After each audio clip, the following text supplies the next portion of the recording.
In the third year of his reign, King Ahasuerus, Xerxes, held a grand feast for all his nobles in Shushan, the palace.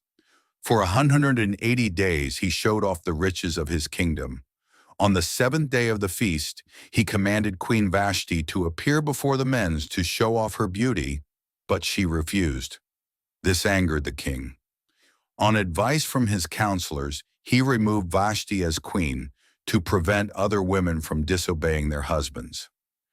Haman, an Agagite, was promoted above all the princes. Everyone bowed to him except Mordecai. Enraged, Haman didn't just want to punish Mordecai, but sought to destroy all Jews in the empire. He cast lots to decide the day of their destruction, then convinced the king to sign a decree to annihilate all Jews on the 13th of Adar. When Mordecai learned of the decree, he tore his clothes and mourned. He urged Esther to go to the king and plead for the Jews. Esther reminded him that anyone who enters the king's court uninvited could be killed. Mordecai replied, "Who knows whether you have come to the kingdom for such a time as this?" Esther then called for a 3-day fast and said, "If I perish, I perish." After fasting, Esther appeared before the king and was received with favor. She invited the king and Haman to 2 banquets. At the second banquet, she revealed, "We are sold, I and my people, to be destroyed. If we had been sold as slaves, I would have held my tongue." The king was shocked. Esther then identified Haman as the enemy.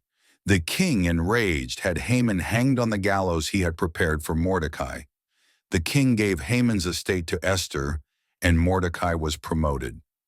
Esther again pleaded with the king to save her people.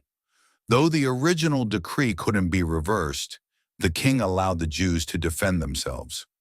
On the 13th day of Adar, the Jews fought their enemies and prevailed.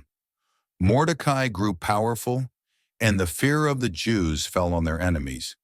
To celebrate their deliverance, the Jews established the annual feast of Purim, named after the lot that Haman cast.